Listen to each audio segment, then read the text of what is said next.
Well, hello, everyone, and welcome to Birmingham Bible Church Worldwide. From wherever you are, we just want to welcome you.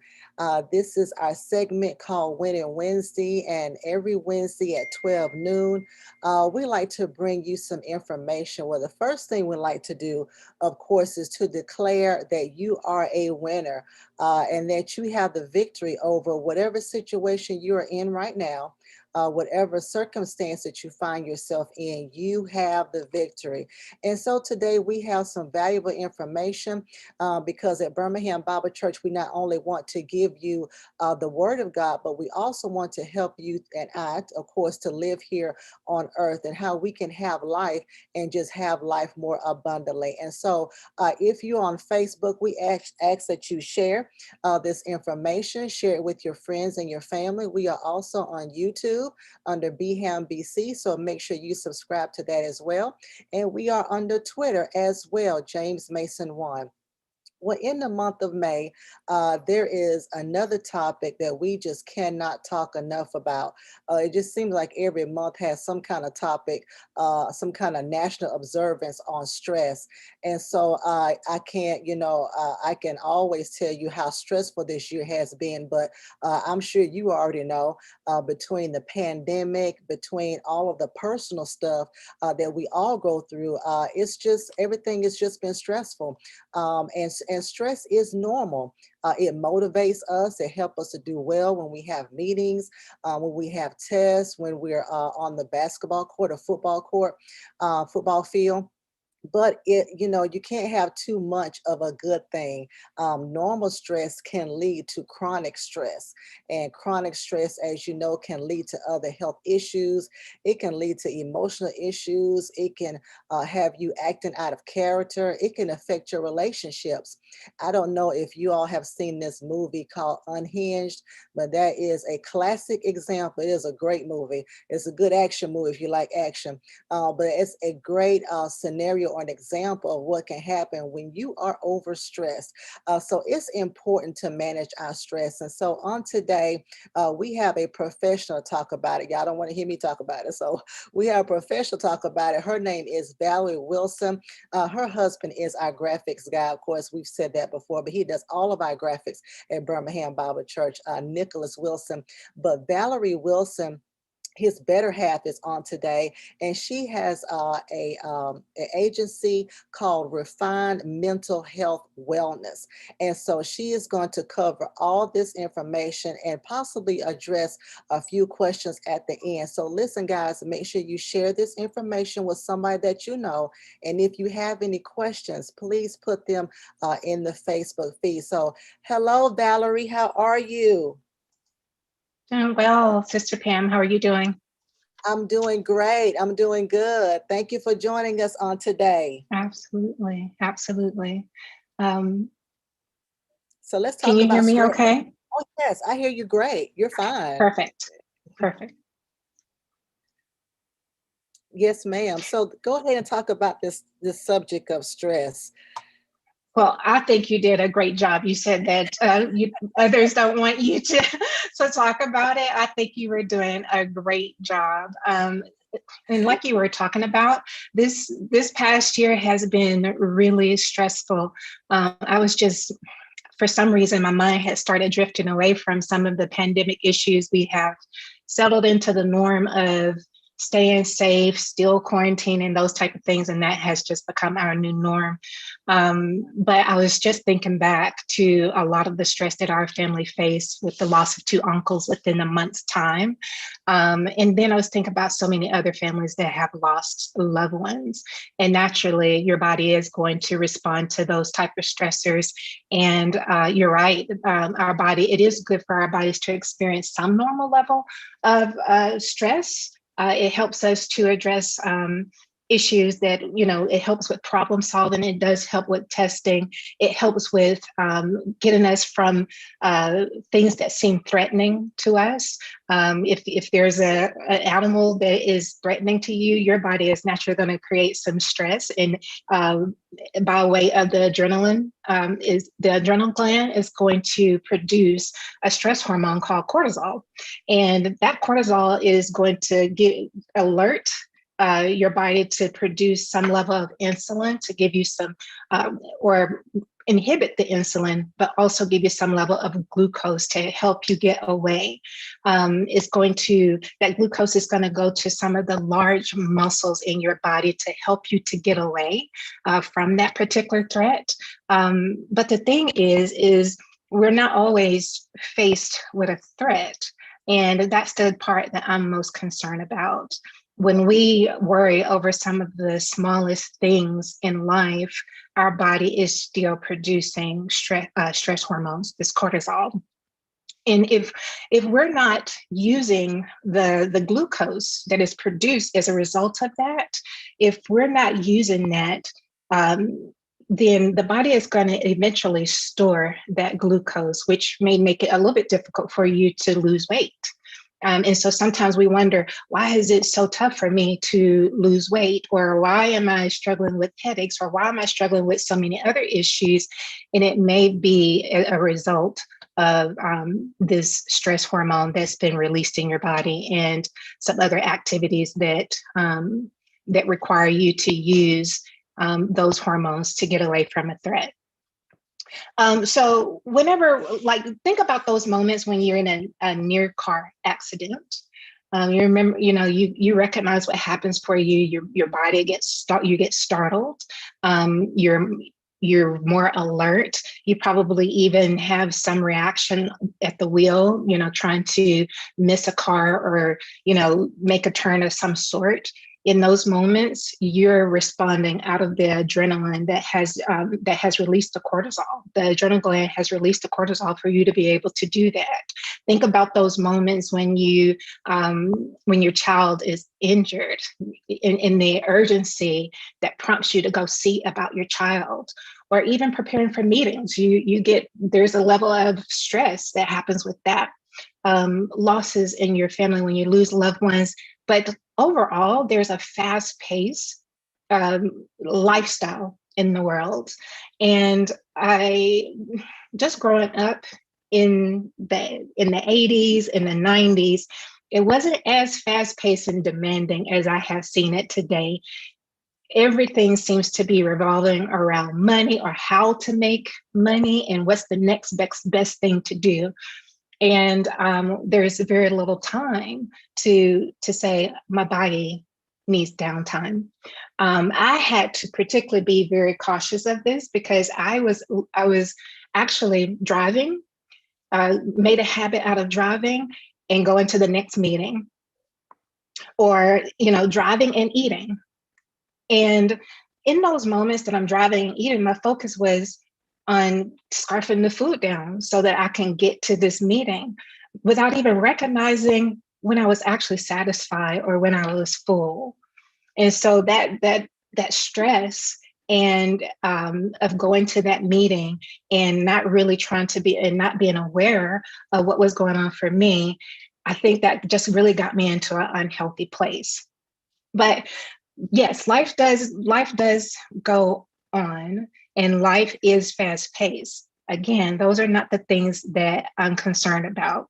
There was someone earlier this week that posted on Instagram, and she said, I actually pulled it up, and her question was, what's an all-time Black mama line that's burned in your head? And I thought that was a good question, because as I was looking at this, while we do have all of the normal activities of life, I also thought about how we, and particularly in the Black community, have been taught to navigate our feelings. And some of those messages have set up some habits within us. And I was just going down a list of things that I remember hearing. And you guys have fun with this. I like things to be interactive, but think about some of those lines that you heard from your parents or your mom. And I remember my mom would always say this. She's like, fix your face. Fix your face and shut up before I give you something to cry about. Children are to be seen and not heard. What happens in this house stays in this house. Don't go run into that school telling our business. And oftentimes, and I was just having this conversation with my mom the other day. It wasn't a pleasant one, but I was sharing with her a moment where I felt judged. And her thing is to overlook it, not to talk about it, never to talk about it. And that's concerning for me and what we're doing with our emotions if we're not free to talk about what are some of the things we're stressed with. then what are we doing with our feelings and emotions if we're not processing them? Can they really be brushed off, swept under the rug, or roll off your back? Nope. They're very likely stored, and we could in the medical field we call this internalization. So we think we have these terms or phrases that we use that I've just let it roll off my back. It's just going to go over my head, going to sweep it under the rug. We have those terms, but those things don't actually happen. We internalize that, and then when a similar event like that, whatever you've internalized, when a similar event happens, we are triggered to remember what happened before. And it's compiling on top of each other. Now, with all of those things internalized and not processed, I usually use my little heart canister to explain this. But if all these little candies on the inside are my thoughts and my feelings and they're never processed, I want you to imagine the weight of this heart compared to being able to process, right? So just think about this. The thoughts and feelings contained in here, if never processed, weighs the heart down. And that is supported by scripture, that the heart becomes heavy. Anxiety on the inside of our bodies become depression.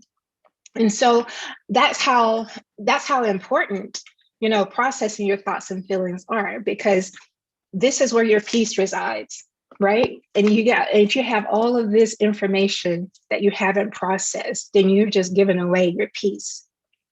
You've given away all of your ability to rest in God's hand. He says, enter into the rest. And I think I've said this before. Do you permit yourself to come into that rest? Sometimes we're asking God, let me enter. But do we permit ourselves? He's given us the tools. He's given us the tools to do so. And this is why I do focus very much on communication, verbalizing what thoughts and feelings you're experiencing in my practice. Sometimes we're judging these thoughts, feelings, emotions as weakness. That's something that we have done in our community, is judged it as weakness. But I like to say you're pretty strong for being able to be aware of what's going on for you. I want you to think about what self-awareness is. Self-awareness is saying, I know what I value, I know what I think, want, feel, need, desire, all of those things. Self-awareness say that. Now, let's say that you can lock in on all of those things, you can name it, but you never honor it. If you never honor it, it's just like walking away from yourself or self-abandonment. And once you abandon all of those things, what you value, what you think, want, need, feel, or desire, just think about what that looks like for you. To abandon yourself. Sometimes we wonder, how do we get to this place of feeling anxiety? I remember a time, and I don't know if I shared this example before. I remember back in high school, I would just go by McDonald's because I wanted some hot fries. And there were times that I would just get cold fries. And that was the only thing I would go to McDonald's for, because I love their fries. But if I got them cold, I would sit in the parking lot and contemplate on whether to take those fries back on the inside and ask for hot fries. But at that time, I could not work up the courage to do so. So I sat in the car and I ate those fries miserably. And so I just denied myself something that I desired. And the outcome of that is I felt miserable. But there are many examples like that we do. We tend to do these things in many different instances in life. And the moment that we deny ourselves to say what we think or what we feel, how we've been violated, how we might have been offended, the moment that we do that, from that, the desire doesn't go away. The desire is still there for you to say it. It's just that you've told yourself no. And as a result, you begin to experience disappointment or resentment, anxiety. And then it kind of goes from there. You get in, if you're doing that often, then it just goes to things, it becomes an anxiety disorder. The more you do that over a long-term period, that's how we begin to get disorders like anxiety disorder or depression or uh, borderline personality disorder, those type of things. So I think the best thing that we can do for ourselves is truly honor what it is that we value, what we think, what we want, need, feel, or desire, because that's where peace and rest resides. To do anything other than that is self-abandonment and leads to depression. Here's what's going to happen in your body. So I want to go back up to stress hormones. When we continue to worry over, oh, I wish I could have taken the fries back into McDonald's. Why couldn't I do that? I was so disappointed with myself. Now we're beating ourselves up. It becomes a personal attack. And then we take other instances like that we didn't honor ourselves, and we worry over those things. I wish I could say this to that person. I wish I could confront that person, but I'm not, because I fear the reaction. I fear the loss of the relationship. Now we're responding out of fear.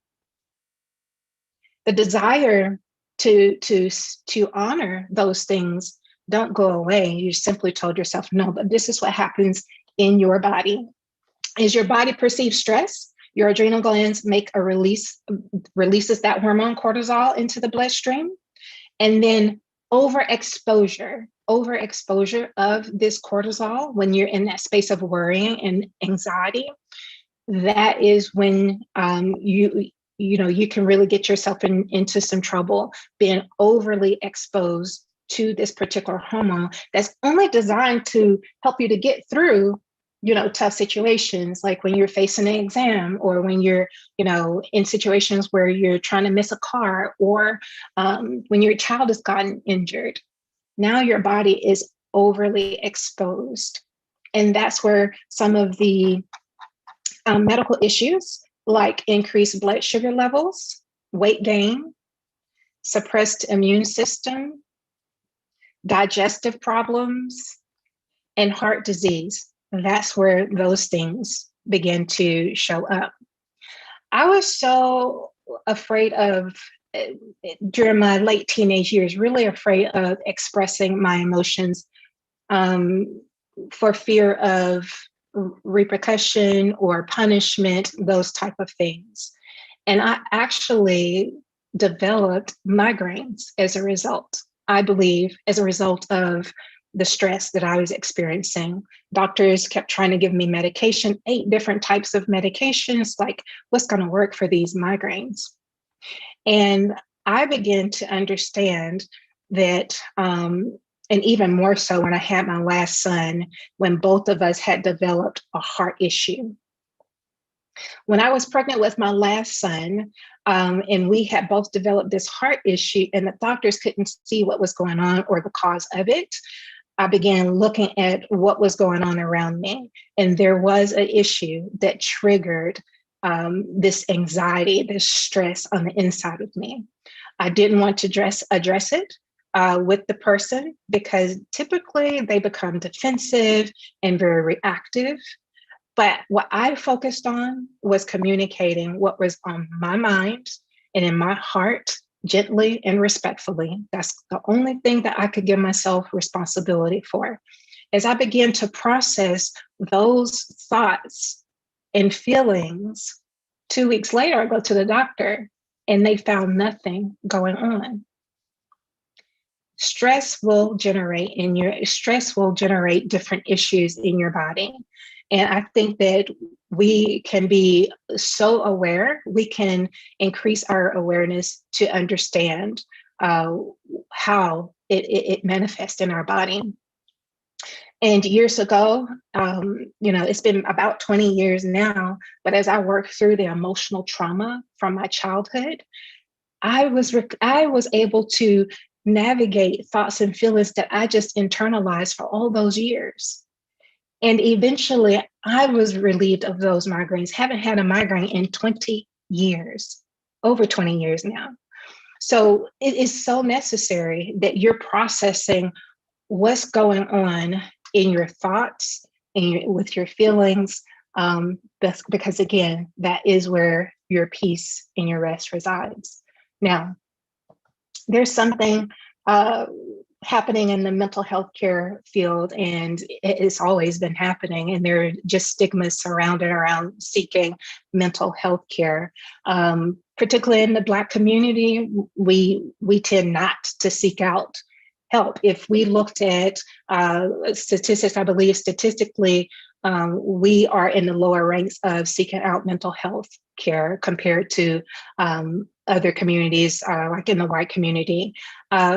Hispanic community is right there with us. There are just certain messages or certain stigmas around or in the community, in these communities, that keep us from seeking out mental health care. And some of those stigmas are if you're struggling in your emotions, if you're struggling in your thoughts and your feelings, especially when I was coming up in the church, it was attributed to a lack of faith and a lack of strength. It was always attributed to, being crazy or tarnishing the family. And then there are also, anxieties about what to expect and fears about being involuntarily hospitalized or not enough Black therapists represented. On that last point of Black therapists being underrepresented, that is one of the major issues. But more and more, we do have Black therapists being represented. I think the number is still below 10%. But there are Black therapists and I believe it was Taraj P. Henson who is doing a movement. She has a movement going on to bring together Black therapists to address, mental health in the Black community. I think this is why we're seeing a lot of it.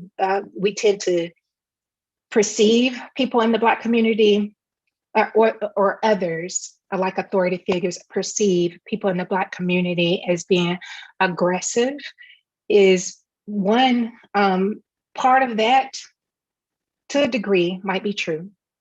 We haven't learned to a great degree how to process our thoughts and feelings, but somehow anger has been more of the more acceptable emotion to exhibit. Aggression, sarcasm, those were some of the things in my own family that were permitted. If you were sarcastic, that showcased your strength. Or if you were aggressive or argumentative, those were things that were sometimes permissive, especially amongst the adults. Sitting down as a family, I thought, and for my husband and I, we believed that this was going to look different for our family. We were going to bring our family together to sit down and to have conversations about things that we struggle with. That and I talk to some of my peers, some of my colleagues who said they don't do family meetings. I felt like that's something that we've always needed, is family meetings, to be able to talk out some of the things that we struggle with, and to allow our children to navigate some of their feelings. There was no threat to, discipline. There was, this is your moment, express how you feel, and feel free to do that, giving them a sense of autonomy. So the problem I think, I'm talking about the Black community, I think the problem has been we've been discouraged or shunned from expressing our feelings or developing a sense of autonomy, particularly, again, in our community, and we feel comfortable with expressing we feel uncomfortable with expressing the things that we've become aware of, to the point that we abandon ourselves for fear of inconveniencing others. Again, loss of relationship, people's reactions, being judged, or feel undeserving of the kindness that we tend to extend to others. But I want you to think about how abandoning yourself manifest in you, how that leads to thoughts of resentfulness, disappointment, emptiness, depression, anxiety, anger. You feel uncared for, unsupported. And here's something that I did whenever I would have these feelings. It was almost like I desired for other people to just figure it out. If I can be thoughtful in regards to how someone else feels, why don't they just be thoughtful and figure out how I feel? But that was still fear. Fear was telling me that, well, if you show how resentful you are or how disappointed you are, maybe they can figure out what's going on with you without you having to say so. And then when the person don't figure out what's going on with me because I haven't said so, I have given the responsibility to them. And if they don't live up to my expectations, then I'm going to probably attack them. How can you not figure it out? Why aren't you thoughtful? So on and so forth. It's easier for me to attack them than to address what's going on the inside of me. It is easier to attack someone than to be vulnerable. And so when we abandon this, we begin to look for someone else to care for it. So now you're asking someone to care for you in a way that you won't care for yourself.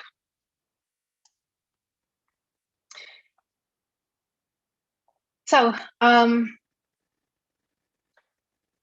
always say that whenever we are aware of what's going on the inside of us, we bear the responsibility to do something with that.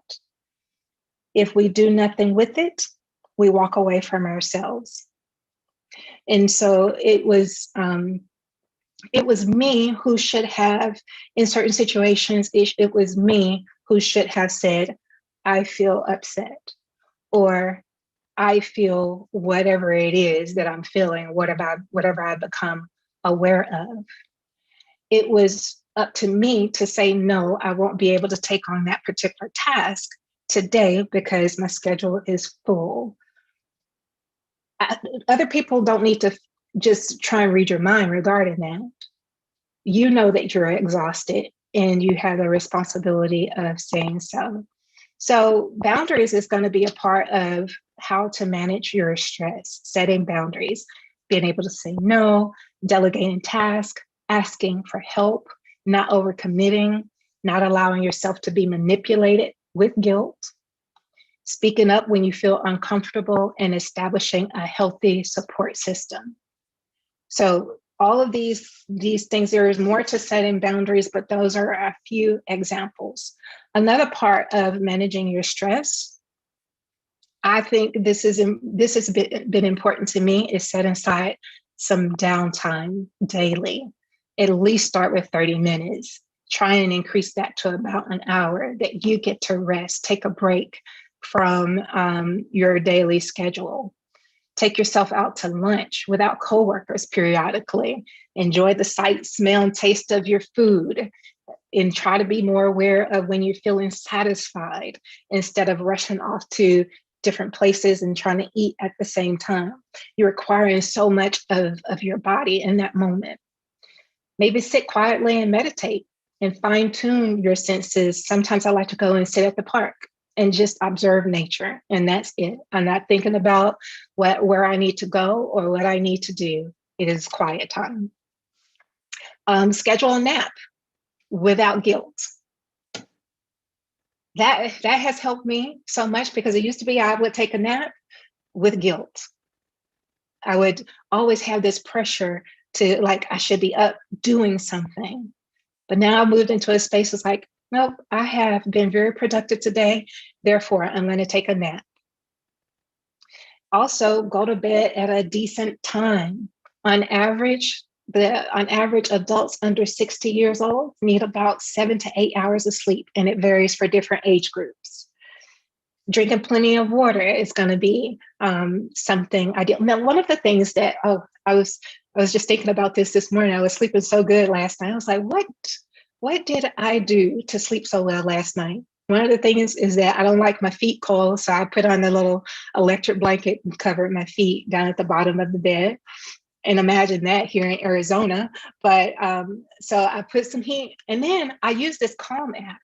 It's called Calm, CALM. And it has some different meditation music on there, nature sounds and all of that. So I put that one last night, and I set the timer for about 30 minutes. And I drifted off to sleep and didn't even wake up to go to the bathroom. So that was a really good night for me. Um, Take a soak in the tub with some quiet music. This one I love to do. I remember just this past week, I just stole away from the family and did my own little thing. I had my own little spa treatment, I did a pedicure, and I took a soak. It was really nice. Pick a hobby. I've actually gotten back to roller skating just to kind of stay active, but art, sports, crafts, projects, exercise, anything that you enjoy would be ideal. There is also, I talked to some parents about overstimulation for their children. I have parents who think that they have to occupy the child's time around the clock. And I said, actually, that could be really bad for them, because they'll go out into the world and they're constantly looking for stimulation.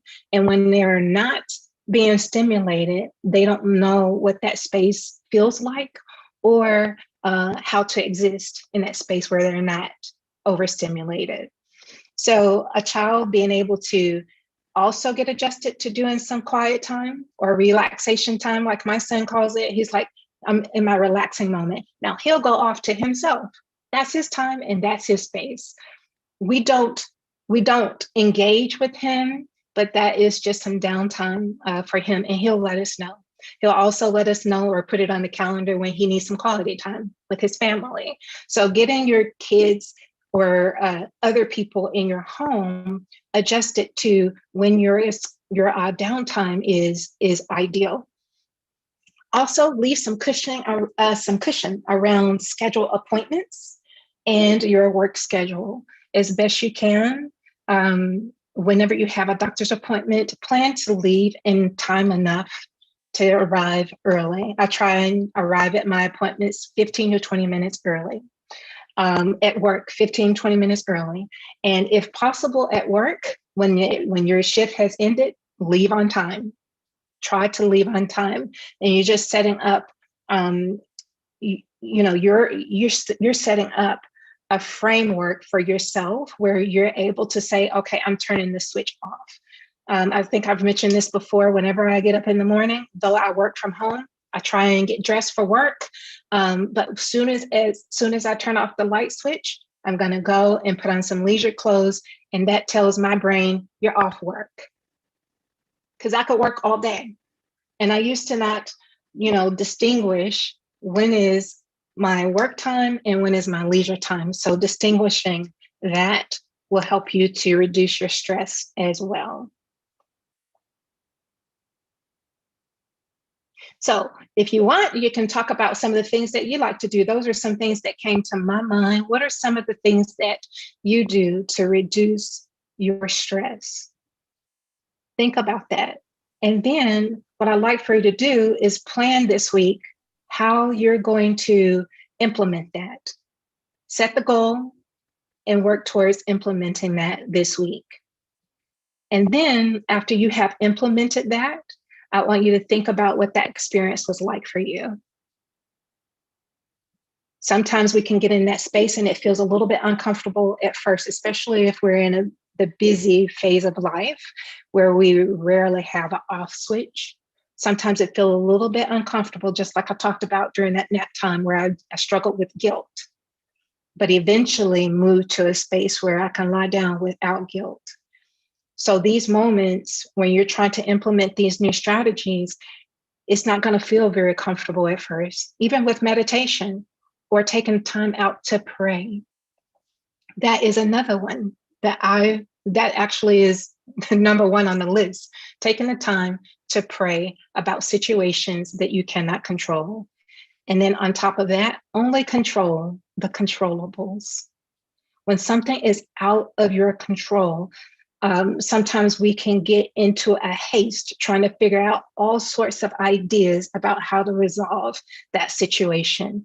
I would encourage you to take that time to pray, because the only thing that we're doing, and the scripture talks about, how much time can we really add to our lives whenever we are anxious over things? We can't add anything, but I can assure you that we can take away from our lives and our quality of life, right? Whenever we are anxious over things. So in all things, be prayerful, especially in those things that seem to be out of your control. So that's the gist of what I have today. There is so much to unpack here, but I do want to honor the time that Sister Pam has set aside for us and to be able to answer any questions. This was so helpful, Valerie. I had a question. So, what do you suggest for people who, and you mentioned to communicate to others, when they're doing something that's, maybe inappropriate, something you don't like, to express how you feel. What can a person do to, let's say there's someone in their past who has maybe died, who's, they can't locate. How can they, still resolve their internal issues, and move on and still be stress free and live a peaceful life? How can they do that? Yeah, I've actually had to work through that. One of the things that I did was write a therapeutic letter to that person. The person will never get the letter, and that's okay. But at least on paper, you have a place to dump those thoughts and those feelings. And then, even as you do that, write that therapeutic letter, get to a place where you can write a letter releasing them, um, uh, you know, in forgiveness, Mhm. right? Sometimes that first therapeutic letter might focus more on the hurt that you've experienced. And when we dwell on that hurt that we've experienced, we consider that particular experience to be all bad. And but I like what Paul talked about. He says, consider all trials and tribulations, count it joy. I believe it, or either it was in the book of James, can't quite remember, but it says count all of those things joy. And I didn't quite understand that, because I thought, well, is he talking about in the moment? Because that's hard. But it may be on the other side of that moment that you realize that um, it actually gave you a gift. Traumatic experiences and tragedies, they don't feel good. And I can attest to that very strongly.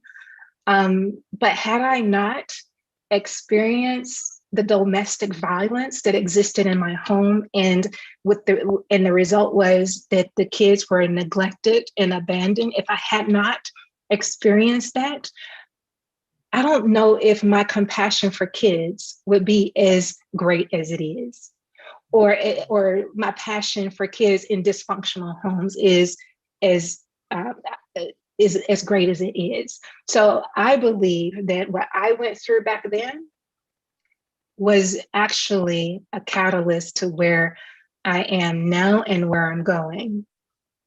But I had to get to a place of saying, I know this hurt, but what is the gift that is given to me?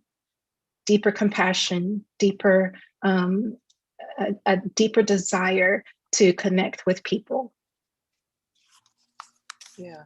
No, that's good, because you're right. Our past, and we've said this before, it really shapes us, and that's a powerful point, because some of the things that I've gone through as a person, it helps me be a stronger person today. I think, I look back over my life and like, man, I was so weak and I was so timid and I was this and that because I grew up in an environment where, you're quiet, you don't speak out, you don't say what's on your mind. And so I have just a little bit of that. I mean, not all of it, but now because of life, because of things we've had to go through as a family, I'm a lot tougher, a lot stronger, and I think I can handle Mhm. things in a different light.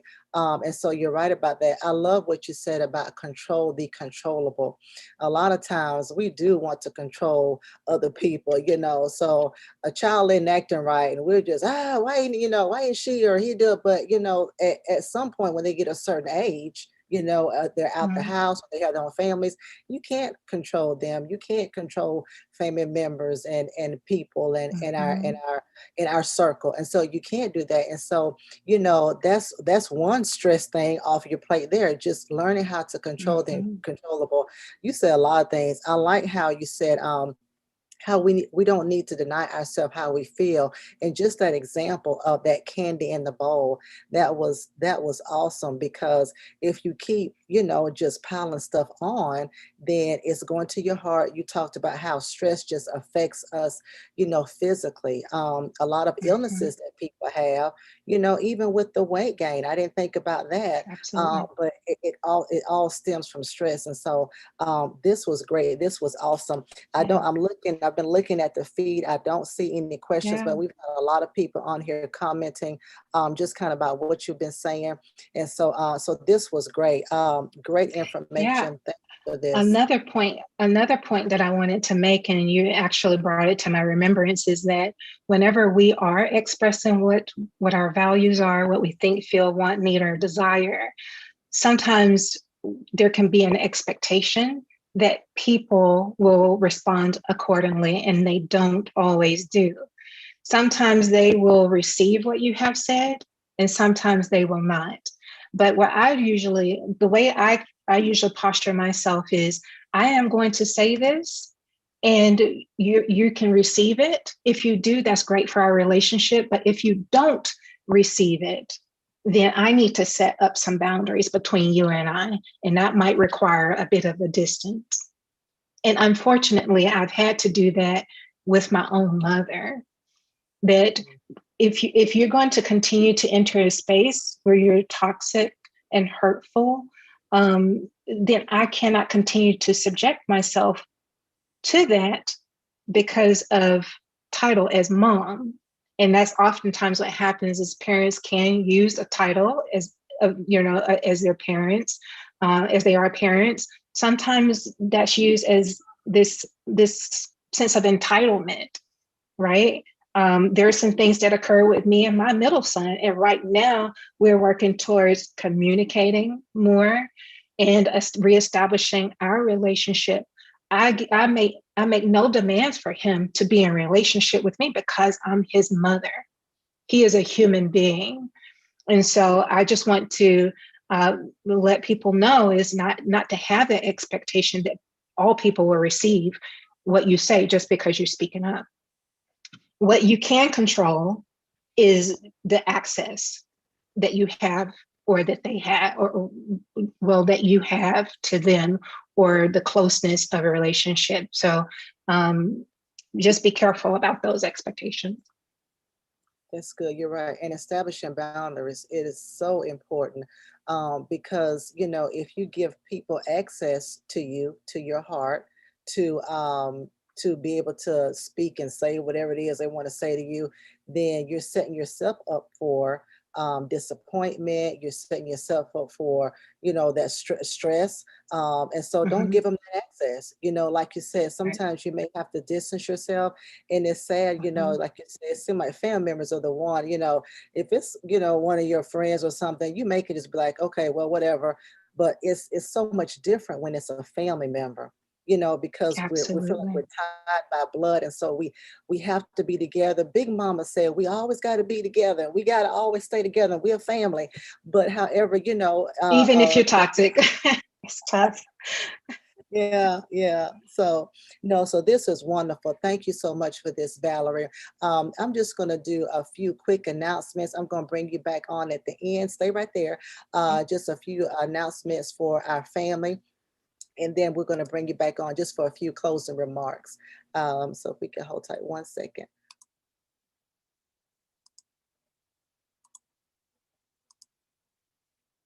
Okay. Well, everyone, just thank you so much for joining us today. Of course, this is the year 2021, and so we are reconstructing everything in our lives. And so we pray God is reconstructing you. So, of course, just remember that theme. As always, we are on YouTube, we are on Facebook, and we are on Twitter. So make sure you follow us through all of those social media outlets. And today, you just heard from Miss Valerie Wilson talking about stress management. Such a great and awesome job on what she did. Please continue to stay tuned in a few minutes. You're going to know how you can reach her for even personal consultations. Next week, we have Miss Larissa, who's been with us before. She's going to help us talk about the benefits of a Mediterranean diet and how that can really benefit us health-wise. Tomorrow, we have one of our BBC virtual hangouts. We have our small group, Life Healing Choices, very powerful small group that we have. If you are suffering from any habits, any hangups, anything that's bothering you from the past, like Miss Valerie has said, this is a great safe place that you can do it in. We have a big joint section, and then we break off into small groups. So this is a great way for you to talk about some of those things. But that's tomorrow at 7 o'clock p.m. If you desire to join in and you're new to this, please email myself at ladypam@tcowi.org.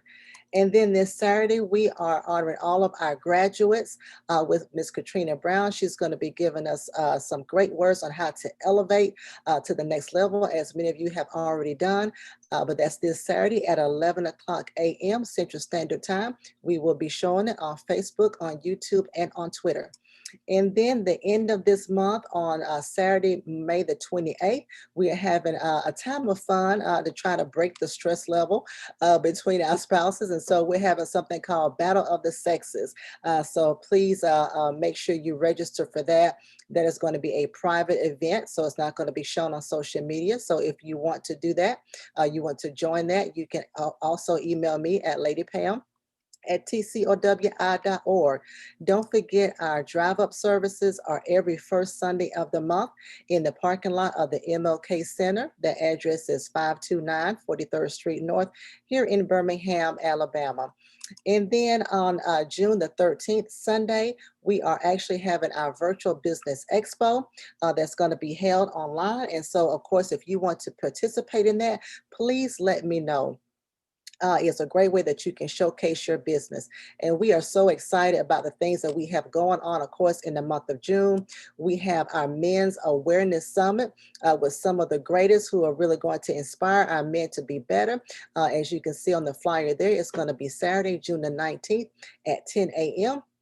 And then we are having a virtual ladies pajama party that's going to be June the 25th at 7 o'clock p.m. So excited about that information as well. The theme is hair care is our self-care. And so we are going to have some fun with that, ladies, as a private event as well. So make sure you email me, ladypam@tcowi.org. And then on Sunday, every Sunday of this month and going forth until the Lord says otherwise, Pastor Mason is doing a series on the church that Jesus built. Very powerful series that's going forth as every Sunday at 11 o'clock a.m. And then we have our prayer room call that's every Monday, Wednesday, and Friday at 6 a.m. That number is 515-604-9324. And just want to thank you guys so much for those of you who always give towards our sponsored children in Haiti. We have 11 now. The last one that we did was that we sponsored was Boris. So thank you so much for that, because it is because of your donations that we are able to make sure they are supplied with food, with medical supplies, with counseling, with making sure their physical growth and their educational and emotional needs are making sure that they are being handled. So much, thank you so much for that. So Miss Valerie, thank you so much for all this great information. Of course, Valerie has her own practice. And so Valerie, can you tell us a little bit about your practice and how people can contact you? I tell you, when you're Yeah. here on this thing, I just feel like I'm in a session myself. Oh, that's awesome. I hope that you've gotten some different tools, different strategies that you could use, and that's my hope for everyone. I know that sometimes that it can feel a little bit anxiety filled to start establishing boundaries or to even talk about what your thoughts, your feelings are. That was a very anxiety filled for me as well. And so, like I said, I just started with something as small as the McDonald's fries, something that didn't require a whole lot of me at the time. And then I kind of worked my way up my own personal hierarchy, which public speaking it was at its highest. So doing something like this years ago would have terrified me. So start somewhere small, work your way up, build up your endurance, be strong, be courageous, do not fear in doing these things for yourself, because I believe wholeheartedly that the Lord desires for us to take really good care of ourselves, because he loves us. He loves us first, and he's given us the strategies and techniques that we need. I believe he gave us that even from our youth, and somewhere along the way when life happened, we lost touch of it. So I think these are things that are built on the inside of us. So my practice is named, of course, like Sister Pam has said, Refined Mental Health and Wellness. My goal is to help people to overcome different life struggles and obstacles in life, and how to refine themselves, their thought processes. And that might mean, looking at how we're looking at certain situations that have occurred in our lives. I can be reached at 480-455-7742, or you can reach me by email at Valerie LPC, and that is spelled VALERIE LPC at refinedmindshealth.com. All right, we're going to put that in the chat room once the broadcast is over. Well, listen, everybody, it is okay to have Jesus and a therapist. It is really okay. Like Valerie said earlier, a lot of times we were just so conditioned to, oh, we just need to pray about it, or, your faith is weak, you need to be stronger. No, sometimes you need to talk these things out. Sometimes we've been so subject to things in our past, like Valerie said, they just kind of lie dormant, and then they kind of raise this ugly head as we continue to be adults in life. And so please reach out to Valerie. She is awesome, awesome, awesome. Everything is confidential with her. And so you can contact her. So thank you so much for this session, Valerie. Thank you for the homework You're that we welcome. need to find something that we like to do and then implement it. And then we need to write down Mm-hmm. how we felt about it. So thank you for that. I know my thing is walking. I love Absolutely. to walk outside, and it's been a beautiful week here in Birmingham. So that's my thing. I like to walk. And so thank you so much for that. Mm-hmm. Thank you everyone for joining us and watching us live. Please, again, share this broadcast with others. Everyone needs to hear this information. So thank you so much, Val, for this. We appreciate you and Thank love you. you. Thank you. Love you guys too. Take good care. Yes, ma'am. Yes, ma'am. You too. Have a great week.